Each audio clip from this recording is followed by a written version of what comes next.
जल्द आने वाले प्रभु यीशु मसीह के मीठे मधुर नाम में आप सभी को मेरा जय मसीह की। और परमेश्वर का हम धन्यवाद करते हैं कि परमेश्वर ने एक और अवसर हमें दिया कि हम परमेश्वर की नज़दीकी में आ सकें, परमेश्वर की हुजूरी में आ सकें। और परमेश्वर प्रतिदिन हमारे बोझ को लेकर चलता है। मेरे प्रियो, मैं विश्वास करता हूं कि आप परमेश्वर के वचन को ध्यान से सुन रहे होंगे और विश्वास करता हूं कि आप परमेश्वर के वचन के अनुसार अपने जीवन को बिता रहे होंगे। हमने बीते दिनों में उस सीरीज में बहुत सी बातें सीखी होगी। हमने देखा वचन में नूह के जीवन के विषय में, हमने देखा सदरक मेशक और अबेदनगो के जीवन के विषय में, हमने देखा दानियल के जीवन के विषय में। हम इन तमाम महान लोगों के विषय में देखते हैं, इनकी प्रार्थनाएं कितनी सार्थक थी, इनका जीवन कितना सार्थक था और ये कैसे परमेश्वर के निकट बने रहते थे। और मैंने आपको बताया व्यक्तिगत प्रार्थना जीवन में कितनी महत्वपूर्ण है। आपका परमेश्वर के साथ एक अच्छा रिश्ता होना कितना महत्वपूर्ण है। और जब आप परमेश्वर के साथ एक अच्छा रिश्ता रखते हैं, आप परमेश्वर के मित्र बन जाते हैं, परमेश्वर आपका मित्र बन जाता है और फिर परमेश्वर आपके बचाव के लिए कोई ना कोई प्रबंध, कोई ना कोई रास्ता करता है। हम नूह के समय में देखते हैं परमेश्वर जहाज के द्वारा उसका और उसके परिवार का प्रबंध करता है। हम सदरक मेशक और अबेदनगो के जीवन में देखते हैं, जब वे विश्वास योग्यता में खरे निकलते हैं, परमेश्वर उन्हें बचाने के लिए उस आग, जलते हुए आग के भट्टे में उतर आता है और परमेश्वर अपनी महिमा उनके जीवनों से प्रकट करता है। हमने देखा दानियल के जीवन के विषय में कि दानियल शेर की मान में है और ऐसे शेर की मान में है जहां राजा भी उन्हें बचा नहीं सकता। राजा का प्रिय होने के बाद भी वो उसकी मदद नहीं कर सकता और एक ही बात कहता है, तू जिस परमेश्वर की नित्य उपासना करता है वही तुझे शेर की मान में जो शेर है उनसे बचाएं। और मेरे प्रियो, देखो कितना अच्छा एक समय है कि दानियल जानता है कि उसका रिश्ता परमेश्वर के साथ कैसा है। और बाइबल कहती है सही समय पे परमेश्वर ने अपने दूतों को भेजा ताकि सिंहों के मुंह को बंद कर दे और परमेश्वर ने अपनी महिमा को वहां प्रकट किया। ये तीनों घटनाएं मेरे प्रियो हमें ये बताती हैं कि व्यक्तिगत रिश्ता, व्यक्तिगत प्रार्थना आपके जीवन में किस प्रकार से सार्थक परिणाम को लेकर आती है। चाहे विपत्ति सांसारिक हो, चाहे विपत्ति आत्मिक हो, चाहे विपत्ति शारीरिक हो, चाहे विपत्ति किसी भी प्रकार के आपके जीवन में है, आपके पास बचाव करने का एक ही रास्ता है कि आप व्यक्तिगत संबंध परमेश्वर के साथ अच्छा बनाएं। और जब इसको बनाने में आप सफल हो जाते हैं तो आपको डर नहीं होता है, ना मृत्यु का डर है, ना जोखिम का डर है, ना किसी भी बात का भय है कि परमेश्वर के प्रेम से आपको कोई भी अलग नहीं कर सकता, चाहे आपके विरोध में कितने ही लोग खड़े क्यों ना हो जाएं। और हमने इन्हीं सब बातों के विषय में पिछले सीरीज में और पिछले अध्यायों में हमने इन बातों के विषय में सीखा और जाना कि परमेश्वर सच में चाहता है कि हर एक व्यक्ति अपने मुख से परमेश्वर को पुकारे, हर एक व्यक्ति अपने जीवन से परमेश्वर को महिमा दे, हर एक व्यक्ति अपने रिश्ते को परमेश्वर के लिए स्ट्रांग बनाए। अगर आप देखेंगे मेरे प्रियो, तो एक निन्वे की घटना मुझे याद आती है जो मेरे संदेश में नहीं थी, पर मैं आपको फिर भी बताना चाहता हूँ कि निन्वे को परमेश्वर पूरी रीति से तबाह करना चाहता था, नाश करना चाहता था और परमेश्वर ने अपने दास योना को उस नगर में भेजा। बाइबल कहती है योना जाने से मना करता था और आप सब बातों को जानते हैं कि परमेश्वर ने उसे किस रीति से निन्वे भेजा। महामच्छर के पेट में होकर उस निन्वे के सफ़र को उसने पूरा किया। बाइबल कहती है उस जगह जाके उसने प्रचार किया और उसके प्रचार से एक सार्थक परिणाम मिला। परिणाम क्या था, उसे ध्यान से सुनिएगा मेरे प्रियो। परिणाम क्या था, जब उसने इस बात की घोषणा की, इस बात का प्रचार किया कि 40 दिन में निन्वे नगर उलट दिया जाएगा। मेरे प्रियो, हर एक व्यक्ति जो है वो टाट ओढ़ लिया, धूल अपने सर पर डाल दिया और सारे के सारे लोग जो है वो क्या करने लगे, पश्चाताप करने लगे, मन फिराने लगे, उपवास में चले गए। और हम क्या देखते हैं उस नगर में, क्या छोटे, क्या बड़े, क्या जानवर और क्या राजा और क्या सारे लोग, जितने लोग उस राज्य में रहा करते थे, वे सब के सब ने टाट ओढ़ ली और उपवास की घोषणा की। उस पूरे राज्य में सारे लोगों ने मन फिराया। बाइबल कहती है परमेश्वर ने जिस नगर को नाश करने के विषय में विचार किया था, परमेश्वर ने अपने विचारों को बदल दिया। सोचिए मेरे प्रियो, ये कैसे हुआ? जब उन्होंने पश्चाताप किया, जब उन्होंने मन फिराया और जब उन्होंने अपना व्यक्तिगत संबंध परमेश्वर के साथ अच्छा बनाया, तब जाकर हम देखते हैं कि इतनी बड़ी विपत्ति जो है वो किस प्रकार से टल गई, इतनी बड़ी समस्या वो कैसे टल गई। सिर्फ 40 दिन लगे। मेरे प्रियो, हम कितना संघर्ष जीवन में कर रहे हैं। शायद बहुत सारे देश मिलकर संघर्ष कर रहे हैं और हमारा संघर्ष जो है वो दिन ब दिन बढ़ता चला जा रहा है। हम खोज रहे हैं, टेक्नोलॉजी खोज रहे हैं, दवाइयाँ खोज रहे हैं, वैक्सीन खोज रहे हैं। बहुत अच्छी बात है, सारी चीज़ों को खोजना और मनुष्य जाति के प्राणों को बचाना एक अच्छा प्रयास है। पर इसमें ऐसे कितने लोग हैं जो परमेश्वर को खोज रहे हैं? ऐसे कितने लोग हैं जो परमेश्वर को जानने के लिए अपने मनों को परमेश्वर की ओर लगा रहे हैं? मेरे प्रियो, जब आप परमेश्वर की ओर अपने मनों को लगाओगे, आपको अद्भुत रीति से एक सकारात्मक पावर मिलेगा, एक सुपर पावर मिलेगा।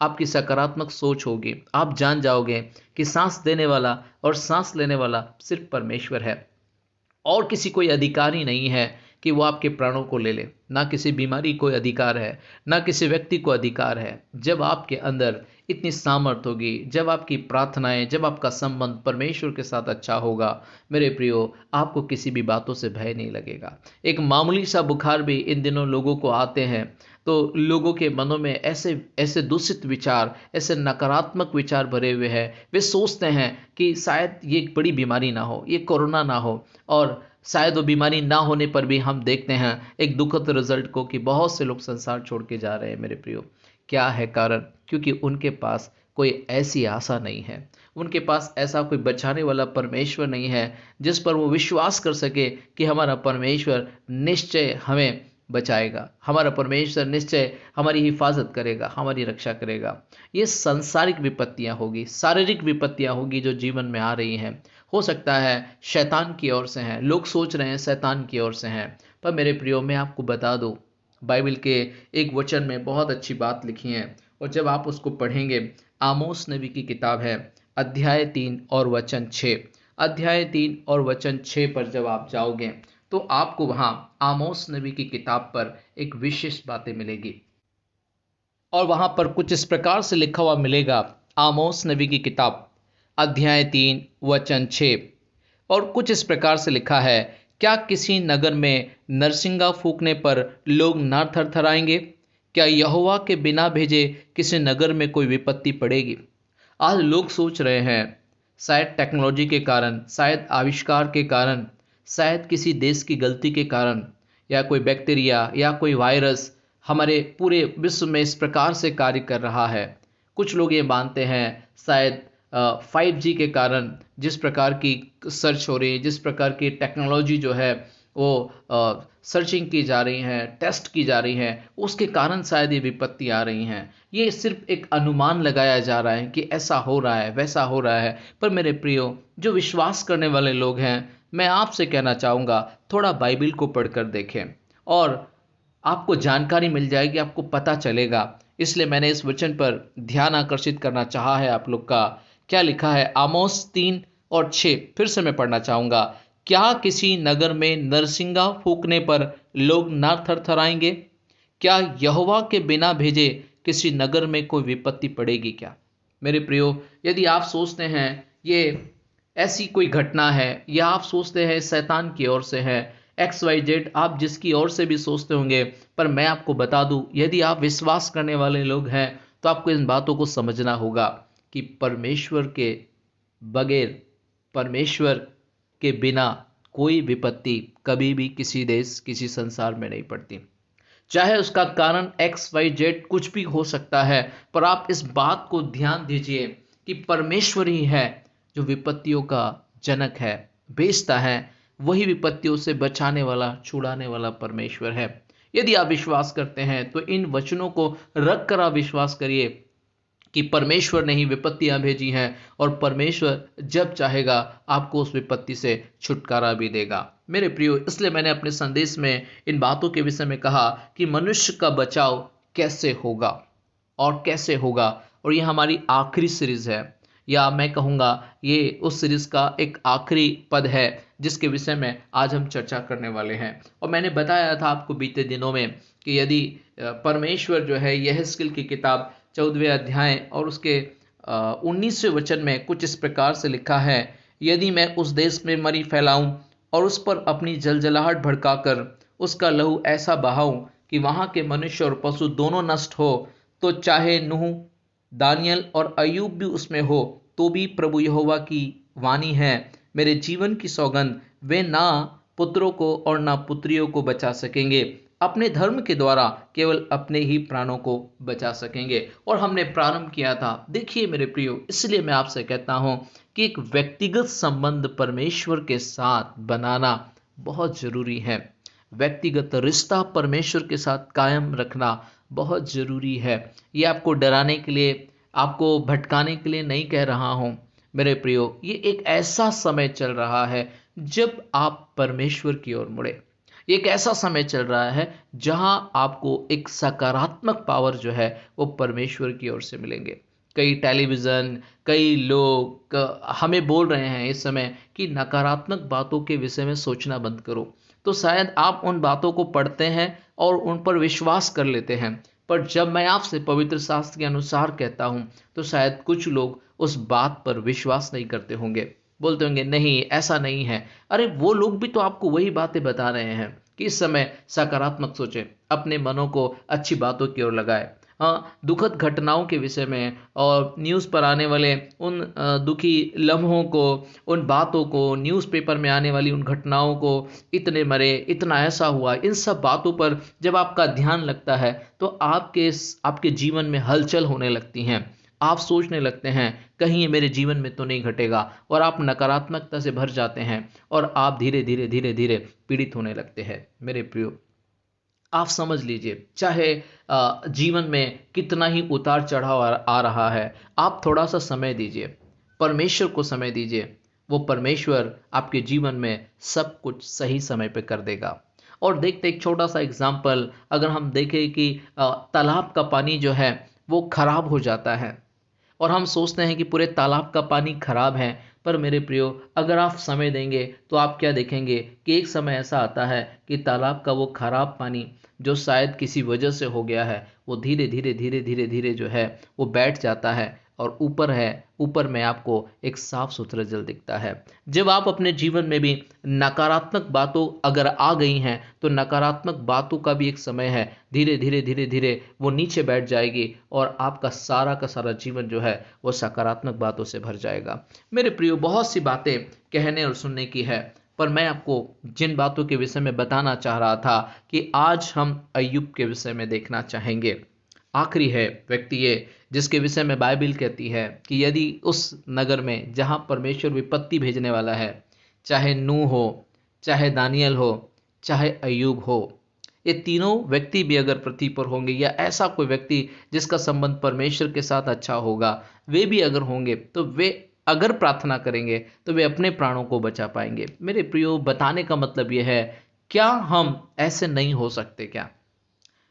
क्या हम ऐसी सोच रख के प्रार्थना नहीं कर सकते? क्या हम इन बातों को सुनने के बाद एक ऐसे जीवन की कल्पना नहीं कर सकते? मेरे प्रियो, यदि आप कोशिश करेंगे तो आप शायद इससे बढ़कर होंगे। यदि आप कोशिश करेंगे तो परमेश्वर का अनुग्रह जैसे उनके जीवन पर था वैसे ही आपके जीवन पर भी होना शुरू हो जाएगा। आप मत सोचिए हम ऐसे नहीं बन सकते, हम ऐसा नहीं कर सकते। नहीं मेरे प्रियो, थोड़ा समय लगेगा, पर आप बैठिए। व्यक्तिगत रिश्ता परमेश्वर के साथ मजबूत बनाने के लिए आप परमेश्वर के वचन को सुनिए, आप प्रार्थना कीजिए, आप परमेश्वर के वचनों के साथ साथ उसकी आराधना कीजिए, आप उसकी स्तुति कीजिए। आप जो कुछ कर सकते हैं बैठे बैठे आप वैसा करने की कोशिश तो करिए। आप देखेंगे परमेश्वर की सामर्थ आपके जीवन में काम करना शुरू करेगी। और हम एक कैरेक्टर को देखते हैं जिसके विषय में कहते हैं अय्यूब। और बहुत से लोगों ने अय्यूब के विषय में बहुत सी बातें पढ़ रखी हैं और देखा है कि अय्यूब का जीवन वास्तव में कैसा था। जब आप बाइबिल को पढ़ते हैं, आप बाइबिल में देखेंगे कि वास्तव में अय्यूब का जीवन कैसा था। और कई लोग अय्यूब के जीवन के विषय में बहुत कुछ जानते हैं। लिखा है कि अय्यूब कैसा व्यक्ति था। यदि आप अय्यूब की किताब उसके पहले अध्याय पे जाएंगे और उसके पहले वचन को पढ़ेंगे तो वहाँ क्या लिखा है। उस देश में अय्यूब नामक एक पुरुष था, वह खरा और सीधा था और परमेश्वर का भय मानने वाला और बुराई से दूर रहता था। इस व्यक्ति के अंदर कितनी सारी क्वालिटियां हैं, कितना परमेश्वर को चाहता है, कितना परमेश्वर का भय मानता है, कितना सीधा है, कितना खरा है। बाइबल इस बारे में बखान करती हैं, सारी बातें उसके जीवन में होने के बाद क्या उसके जीवन में दुख नहीं आया? क्या उसके जीवन में परेशानियां नहीं आई? क्या उसका जीवन जो है समस्याओं में नहीं फंसा? मेरे प्रियो, निश्चय हम देखते हैं पूर्व के देशों में अगर देखा जाए तो अय्यूब के समान कोई व्यक्ति नहीं था। वो बहुत धनी था। परमेश्वर ने उसे बहुतायत से आशीष दी थी। बाइबल कहती हैं उसके उसके 10 बच्चे थे और सब अच्छे थे। उनके बीच में अच्छा एक प्रेम भी हम देखते हैं। वे एक दूसरों के घरों में जाकर जो है भोजन के लिए एक दूसरों को आमंत्रित करते थे। हो सकता है वे हफ्ते या 2 हफ्ते में एक दूसरों के घरों में जाकर प्रेम से भोजन किया करते थे।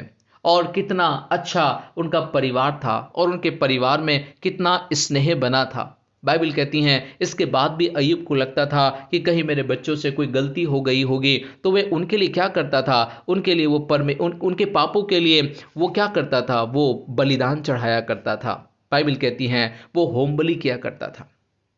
क्या लगता था उसको? उसको ऐसा लगता था, वो ऐसा सोचता था। देखिए, कुछ गलतियां नहीं है। वचन में लिखा है, पहला अध्याय अय्यूब की किताब और उसके 5वें वचन में जब आप पढ़ोगे, लिखा है जब जब भोज के दिन पूरे हो जाते हैं तब तब अय्यूब उन्हें बुलवाकर पवित्र करता और बड़े भोर को उठकर उनकी गिनती के अनुसार होम बलि चढ़ाता था। क्योंकि अय्यूब सोचता था कदाचित मेरे लड़कों ने पाप करके परमेश्वर को छोड़ दिया हो। इस रीति से अय्यूब सदैव किया करता था। सोचिए मेरे प्रियो, उसके बच्चे वैसे नहीं होंगे।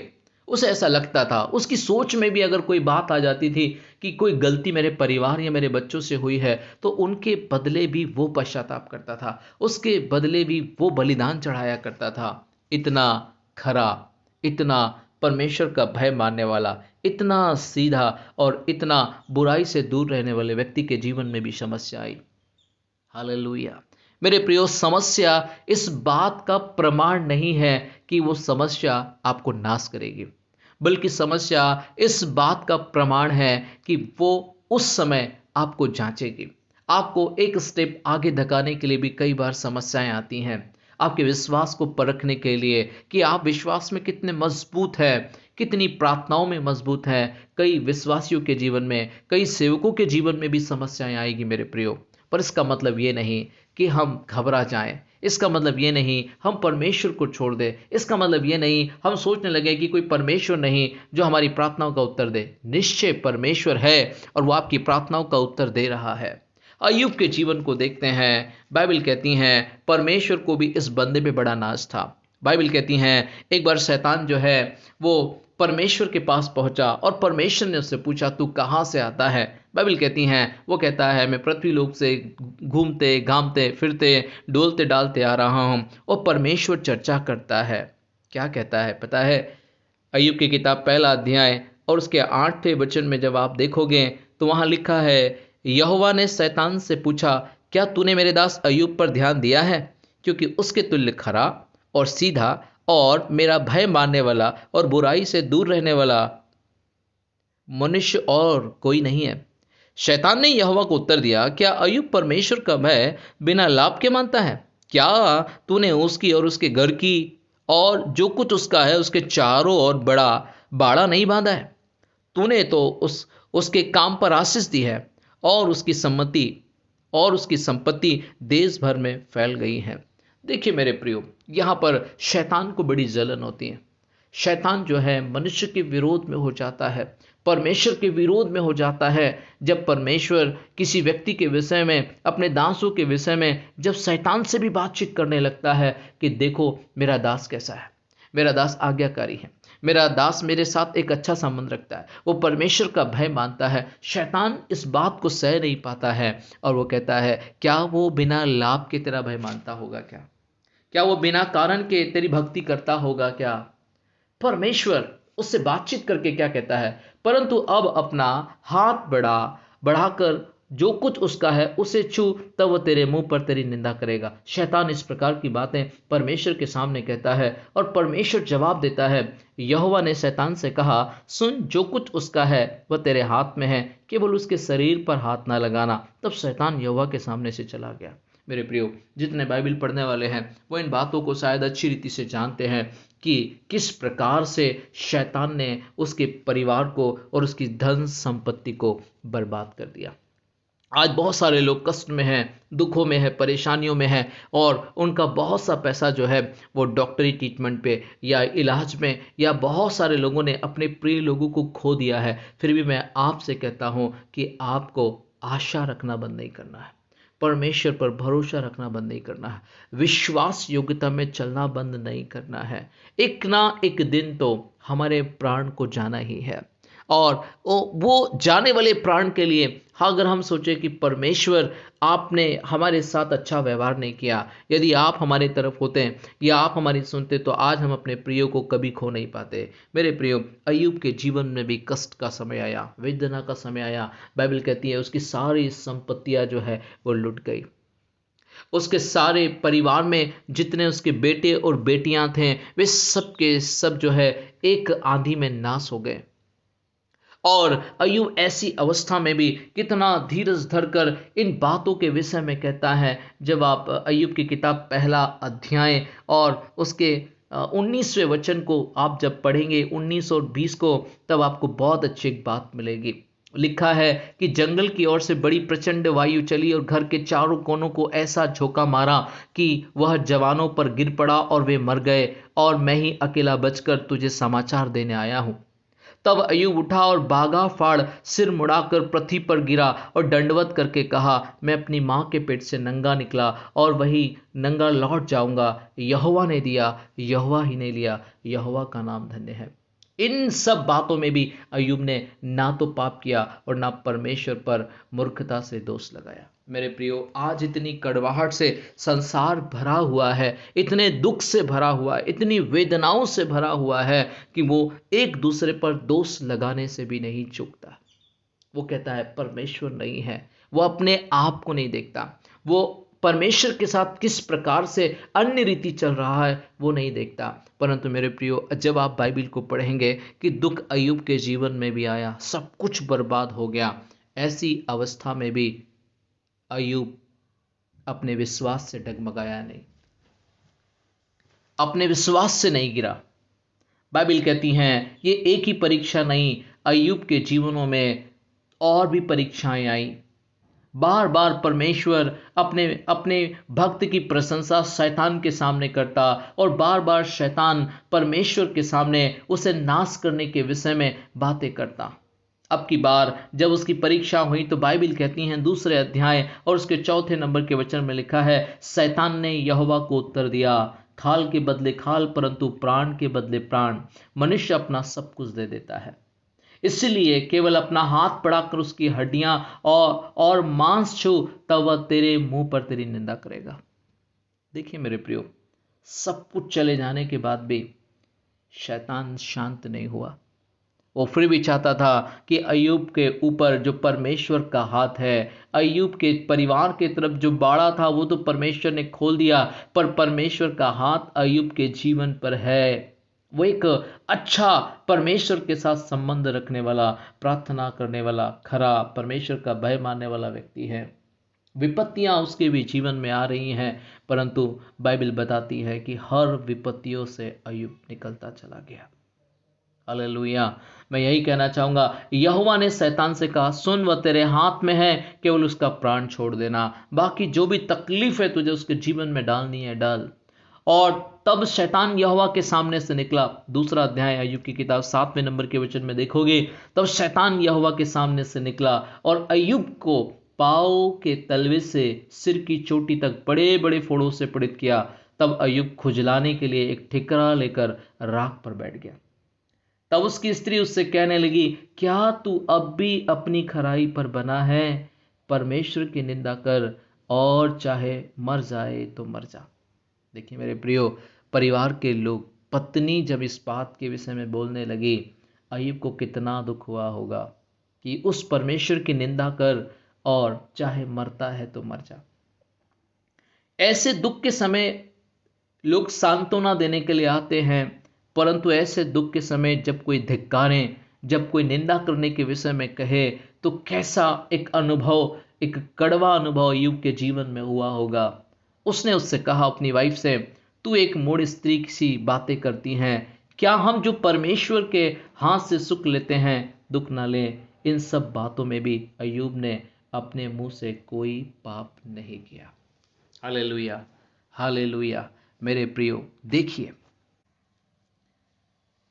तो हम देखते हैं इतनी तकलीफ के बावजूद भी वो अपनी पत्नी को धीरज देता है, वो अपनी पत्नी को समझाता। कौन ऐसा मनुष्य है जो दुख और तकलीफ के समय में दूसरों को सांत्वना दे? जबकि ऐसा होता है जब किसी परिवार में दुख, किसी व्यक्ति के जीवन में दुख या वो शारीरिक कष्टों से होकर गुजरता है तो लोग सांत्वना देने के लिए आते हैं, लोग उसे समझाने के लिए आते हैं, लोग उसे दिलासा देने के लिए आते हैं।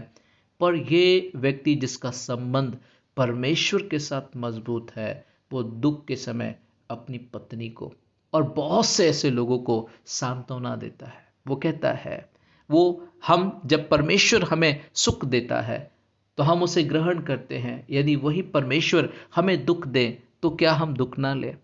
हम सुख लेने वाले और दुख लेने वाले दोनों व्यक्ति हैं। पर हम क्या देखते हैं, जैसे जैसे समय बीतता है अय्यूब के जीवन में कठिनाई का दौर जो है वो कम होने की जगह बढ़ता चला जाता है। बाइबल कहती हैं सर से लेकर पांव तक उसके शरीर पर फोड़े ही फोड़े हैं।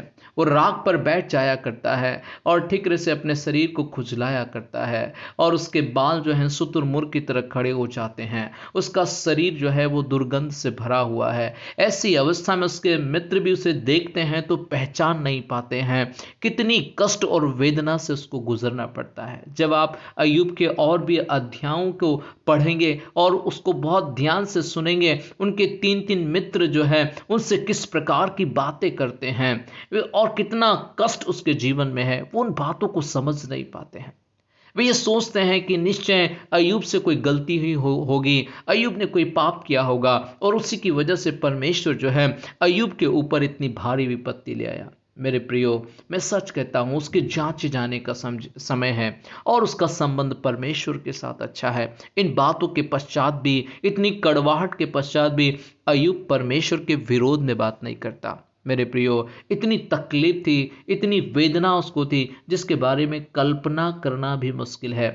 आज अगर कोई इंसान सांस ना ले पाए तो कितना घबरा जाता है। यदि उसके मुंह पर स्वाद ना हो, उसकी जीभ पर स्वाद ना हो तो वो कितना व्याकुल होता है, परेशान हो जाता है। यदि वो किसी चीज को सूंघ ना पाए और तो वो कितना बेचैन हो जाता है कि मैं किस प्रकार के कष्ट से गुजर रहा हूं, कि मुझे सब कुछ जो है बेस्वाद लग रहा है, मेरी सांसें भी जो हैं अब वो उखड़ रही हैं। क्या ऐसा दौर अय्यूब के जीवन में नहीं आया? बाइबल कहती है अय्यूब की किताब उसके 9वें अध्याय और उसके 18वें नंबर के वचन को जब आप पढ़ोगे तो आप इसी प्रकार के कष्ट को आप अय्यूब के जीवन से देखोगे। वहां क्या लिखा है जानते हैं आप? 18वें वचन में, 9वां अध्याय, वह मुझे सांस भी लेने नहीं देता। इतनी तकलीफ थी उसके जीवन में कि उसका सांस लेना भी मुश्किल था। वो लिखता है वह मुझे सांस भी लेने नहीं देता और मुझे कड़वाहट से भरता है। सोचिए मेरे प्रियो, कितनी कड़वाहट से भरा है, कितने दुखों से वो गुजर रहा है कि उसको सांस लेने में भी तकलीफ हो रही है। यदि आप भजनकार के विषय में जब देखेंगे या भजन संहिता में, तो भजन संहिता 104 उसके 29 और 30 नंबर के जब वचन को आप पढ़ोगे तो उसमें भी आपको मिलेगा।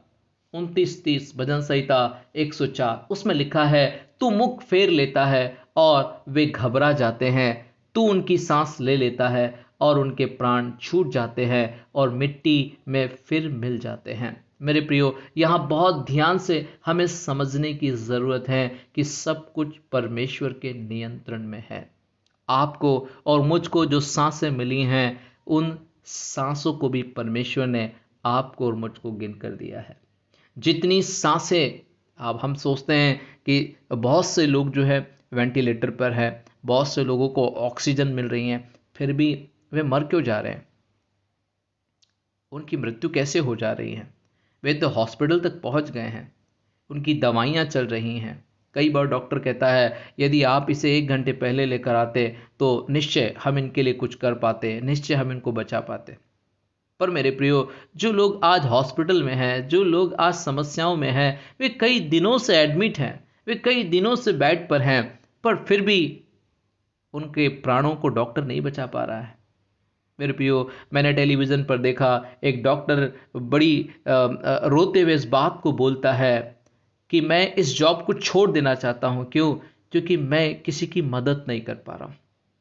मैं जिस प्रकार का कार्य कर रहा हूँ, जो मेरी बुद्धि और मेरी समझ और जितनी पढ़ाई है, वो सब कुछ फेल हो गई है। मेरे प्रियो, एक समय ऐसा आता है जहाँ साइंस जो है वो भी फेल हो जाता है, वो भी काफ़ी दूर होता है, काफ़ी समझ नहीं पाता है कि संसार में क्या हो पा रहा है। वो सब कुछ होने के बाद, सारा सारा टेक्नोलॉजी लगाने के बाद भी जब प्राणों को ना बचा पाएँ, तब मनुष्य के पास रोने के अलावा और कोई बात नहीं होती है, और वो ये कहता है कि मैंने सब कुछ कर लिया, परंतु फिर भी मैं किसी को बचा नहीं पाया। हालेलुया! सोचिए मेरे प्रियो, इसलिए मैं कहता हूँ कि ये जो अधिकार है सांस देने का और सांस लेने का, ये परमेश्वर के बस में है मेरे प्रियो। सांस देना और सांस लेना। इसलिए भजन संहिता 104 उसके 29वें वचन को फिर से मैं पढ़ता हूँ।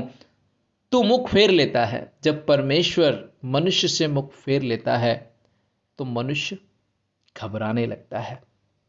तो उनकी सांस ले लेता है और उनके प्राण छूट जाते हैं और मिट्टी में फिर मिल जाते हैं। बाइबल कहती है मनुष्य मिट्टी से बनाया गया है और एक दिन मिट्टी में मिल जाएगा। और यहाँ पर भजन संहिता में भी दाऊद इस बात को बहुत अच्छी रीति से बताता है कि आप और मैं क्या है, मात्र सांस मात्र है। जब तक परमेश्वर की दी हुई ये सांस आप में आ रही हैं, जा रही हैं, तब तक ही जीवन है।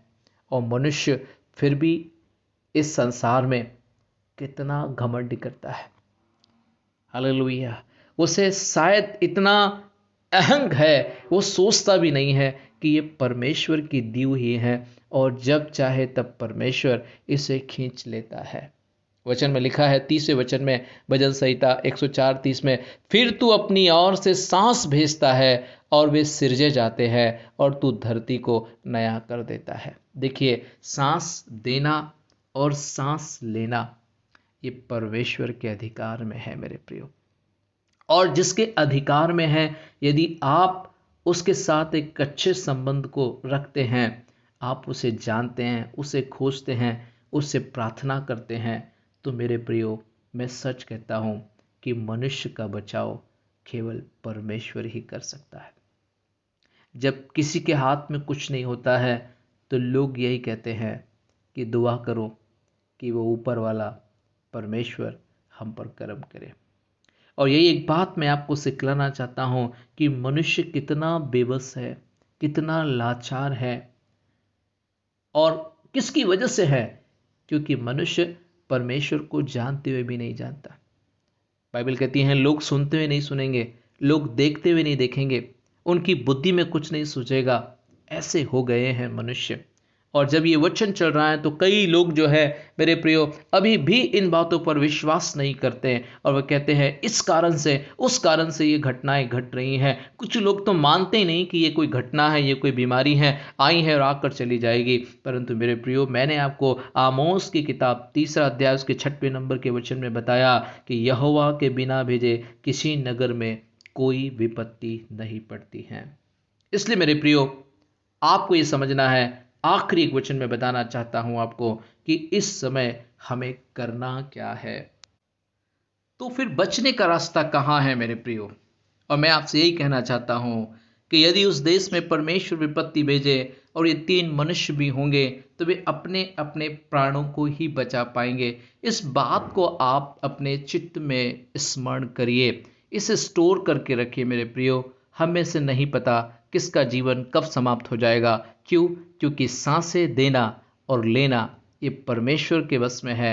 मनुष्य मिट्टी से बनाया गया और मिट्टी में मिला दिया जाएगा, परंतु परमेश्वर के साथ अच्छा संबंध रखने वाले व्यक्ति को परमेश्वर नया जीवन देगा, उसे फिर से खड़ा करेगा, उसे फिर से परमेश्वर आशीषित करेगा। और हम देखते हैं कि हमने अय्यूब के विषय में इन बातों को देखा। इतने कष्टों के बाद, इतने वेदनाओं के बाद भी वो परमेश्वर के विरोध में नहीं हुआ। यदि उसके मुख से कोई ऐसी बातें परमेश्वर के विषय में निकली है तो उसके आखिरी अध्याय में देखो, वे पश्चाताप करता है, वो परमेश्वर से प्रार्थना करता है और अपने तीनों मित्रों के लिए भी प्रार्थना करता है। और परमेश्वर उसकी प्रार्थनाओं को सुनकर उनके मित्रों को बख्श देता है, बचा लेता है।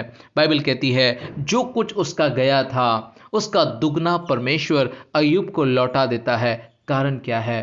क्योंकि अय्यूब वास्तव में परमेश्वर की दृष्टि में खरा है, वास्तव में परमेश्वर का भय मानने वाला है, वास्तव में परमेश्वर के साथ साथ चलने वाला है। मैं अगर कुछ इस प्रकार से कहूं कि उसका व्यक्तिगत संबंध परमेश्वर के साथ बहुत अच्छा है, वो इतने कष्टों में, दुखों में रहने के बाद भी शायद वो वही करता रहा जिसको करने के लिए परमेश्वर ने उसके मनों को उभारा होगा। बाइबल आखिरी में इस बातों के विषय में कहती हैं कि सब कुछ, जो कुछ नाश हुआ था, परमेश्वर ने उसे लौटा दिया। उसकी जितनी संपत्ति थी उसका दुगना भाग जो है उसे वापस मिल गया। मेरे प्रियो, इतने कष्ट और वेदनाओं के बाद, मृत्यु को अपनी आंखों से देखने के बाद भी हम अय्यूब के जीवन में क्या देखते हैं? वापस से उसने सुंदर शरीर पाया है, वापस से स्वस्थ हुआ है। और स्वस्थ होने के बाद बाइबल कहती है उसके 10 बच्चे जो मर गए थे, वे जीवित तो नहीं हुए, परंतु उसके बदले में परमेश्वर ने उसी स्त्री से उसे बच्चे दिए हैं। और उनकी संख्या मैं आपको बता दूं कि उनकी संख्या भी 10 ही है। बाइबल कहती है कि परमेश्वर ने उनको बहुत सुंदर बच्चे दिए। और बाइबल ये भी कहती हैं 42वां अध्याय अय्यूब की किताब उसके 13वें नंबर के वचन में और 13 से जब हम पढ़ेंगे, आगे लिखा है उसके 7 बेटे और 3 बेटियां भी उत्पन्न हुई। इनमें से उसने जेठी बेटी का नाम यमीमा, दूसरी का कसिया और तीसरे का करहनपुक रखा। उस सारे देश में ऐसी स्त्रियां कहीं ना थी जो अय्यूब की बेटियों के समान सुंदर हो। और उनके पिता ने उनको उनके भाइयों के संग ही संपत्ति दी। इसके बाद अय्यूब 140 वर्ष जीवित रहा, 4 पीढ़ी तक अपना वंश देखने पाया। अंत में अय्यूब वृद्ध अवस्था में दीर्घायु होकर मरा। मेरे प्रियो, सोचिए कितना अच्छा संबंध था। वो बीमारी से नहीं मरा, वो कष्टों से नहीं मरा, वो वेदनाओं से नहीं मरा। वरन हम क्या देखते हैं अय्यूब के जीवन में? सबसे अच्छी बात है कि वो अपनी वृद्ध अवस्था में मरा। और मेरे प्रियो, मैं आपको यही बातें बताना चाहता हूं कि यदि आपका व्यक्तिगत संबंध परमेश्वर के साथ है तो आपको परमेश्वर ने एक वृद्धा अवस्था में ही अपने पास बुलाना है। उससे पहले संसार में कितनी विपत्तियां पड़े, कितने अकाल पड़े, कितने ही युद्ध हो जाएं, कितनी ही विपत्तियां जीवन में हो, परंतु परमेश्वर आपका सहायक है, वो आपको निश्चय बचाएगा। मेरे प्रियो, तो आप इन बातों के विषय में समझ लीजिए कि नूह, दानियल और अय्यूब भी ऐसी विपत्ति के समय प्रार्थना करेंगे तो अपने जीवन को बचाएंगे। आप यही मानकर चले, अपने परिवार को आप उत्साही करें, अपने परिवार के हर एक व्यक्ति से कहे कि आपको इस वचन से ये सीखना होगा कि अपने अपने प्रार्थनाओं के द्वारा अपना अपना बचाव करना, अपनी अपनी ढाल को तैयार करना कितना जरूरी है।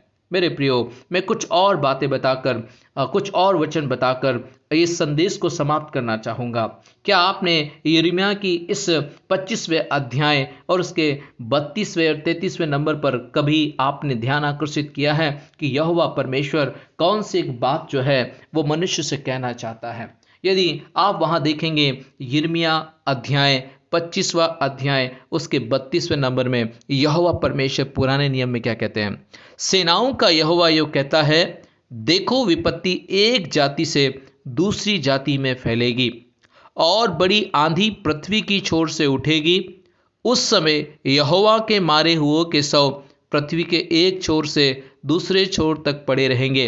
उनके लिए कोई रोने पीटने वाला ना रहेगा और उनके शव ना तो बटोरे जाएंगे और ना कब्रों में रखे जाएंगे, वे भूमि के ऊपर खाद के समान पड़े रहेंगे। मेरे प्रियो, देखिए यिर्मयाह एक भविष्यवक्ता है और वह इन बातों के विषय में कहता है कि किस प्रकार की विपत्तियां जो है वो संसार में आएगी। लिखा है 32वें वचन में, विपत्ति एक जाति से दूसरी जाति में फैलेगी। और आज यही एक समय चल रहा है कि विश्व के हर एक देश में इस प्रकार की महामारी फैली है कि एक जाति से दूसरी जाति में ये जो वायरस है वो कंटिन्यू फैल रहा है और कितने लोग जो हैं वो संसार को अलविदा कह के जा रहे हैं। मेरे प्रियो, बचने के लिए क्या रास्ता है? आखिरी एक बात, कौन सा ऐसा रास्ता है? कैसे हमारा बचाव होगा और उस बचाव के लिए हम क्या करें? मेरे प्रियो, आपको इन बातों के लिए आपको समझना होगा कि मनुष्य का बचाव कैसे होगा। आपने देखा नूह के जीवन से, आपने देखा सदरक मेशक अबेदनगो के जीवन से, आपने देखा दानियल के जीवन से, आपने देखा अय्यूब के जीवन से, और मैं आपको बताना चाहता हूं कि हम सबका बचाव कैसे होगा। उसके लिए दूसरा इतिहास 20वां अध्याय और उसके 9वें वचन को हम ध्यान से पढ़ें। यह आखिरी वचन होगा। लिखा है इस प्रकार से, यदि तलवार या मरी अथवा अकाल या और कोई विपत्ति हम पर पड़े, तो भी हम इसी भवन के सामने और तेरे सामने, तेरा नाम तो इस भवन में बसा है, खड़े होकर अपने क्लेश के कारण तेरी दुहाई देंगे और तू सुनकर बचाएगा। यदि मेरे प्रियो, हम सारे के सारे लोग इस विपत्ति के समय उस परमेश्वर की नज़दीकी में जाएंगे, उस परमेश्वर के पास जाएंगे और उस परमेश्वर के नाम की दुहाई इस क्लेश के समय देंगे, तो बाइबल में लिखा है परमेश्वर हमारी प्रार्थनाओं को सुनकर निश्चय हमें बचाएगा। तो मेरे प्रियो, इस सीरीज का ये आखिरी वचन जो मैं आपके सामने रखा कि मनुष्य का बचाव कैसे होगा। मनुष्य का बचाव अपनी अपनी प्रार्थनाओं के द्वारा है। यदि आप परमेश्वर से प्रार्थना करेंगे तो निश्चय परमेश्वर आपकी प्रार्थनाओं को सुनकर आपको बचाएगा। हम ये संदेश समाप्त तो करना नहीं चाहते, परंतु इस संदेश को समाप्त करना होगा। और मेरे प्रियो, आपने बहुत ही अच्छे से इस सीरीज़ को सुना और मैं चाहता हूं कि यदि आप इन सीरीज़ के और भी अन्य पार्टों को अगर सुनना चाहते हैं तो आप जो है हमारे चैनल को सब्सक्राइब कीजिए और इसके ड्रॉप डाउन की पर जब जाएंगे आप तो वहाँ पर आपको एक ख़ास बात है कि यदि अगर आप नोट्स बनाना चाहते हैं तो आपको रेफरेंस मिलेंगे वचन के, जो आप इस स्टडी के बाद या अपने आत्मिक जीवन को बढ़ाने के लिए उन तमाम चीज़ों को वहाँ से आप लिंक के द्वारा देख सकते हैं। तो मेरा आपसे निवेदन है कि आप डिस्क्रिप्शंस को भी वहाँ से देख सकते हैं। हमारे फर्स्ट, सेकंड और थर्ड जो भी पुराने पार्ट है वो भी आपको जो है पुराने जो पार्ट है वो भी आपको देखने को वहाँ मिल जाएंगे और आप लिंक पे क्लिक करके उन्हें भी देख सकते हैं। मेरे प्रियो, मैं ये बताना चाहता हूँ आपको कि इसके बाद जो हमारा अगला संदेश जो होगा उसके विषय में आप भी तैयारी कर सकते हैं। हम कैसे अपने संबंध को परमेश्वर के साथ अच्छा करें, क्योंकि मैंने इस सीरीज में बातचीत की है कि हमारा बचाव कैसे होगा, विपत्ति के समय हमारा बचाव कैसे होगा, और वो बचाव होगा जब हमारा संबंध परमेश्वर के साथ अच्छा होगा। तो अब मैं चाहता हूं कि हम ये जानें कि हम कैसे अपने संबंध को परमेश्वर के साथ अच्छा करें। उसके विषय में आप लोग भी पढ़िएगा और मैं भी स्टडी कर अगली सीरीज जो है आपके लिए इस प्रकार से लेकर आऊँगा। और अपने मित्रों को और अपने घर के लोगों को, जितने भी लोग हैं उन लोगों को भी आप लिंक भेजें और सारे लोग इस चैनल को सब्सक्राइब करें ताकि हम ज़्यादा से ज़्यादा वीडियो, ऑडियो और भी अन्य चीज़ें जो है आप लोगों तक पहुंचाने पाए। मेरे प्रियो, घर में रहें, स्वस्थ रहें, बार बार अपने हाथ को सैनिटाइज करें और उन्हीं हाथों से आप परमेश्वर से प्रार्थना करें, दुआ करें कि परमेश्वर आपको और आपके सारे परिवार को प्रभु इसी प्रकार से आशीषित करे और ब्लेस करे। प्रभु आप सबको आशीष दे। आमीन।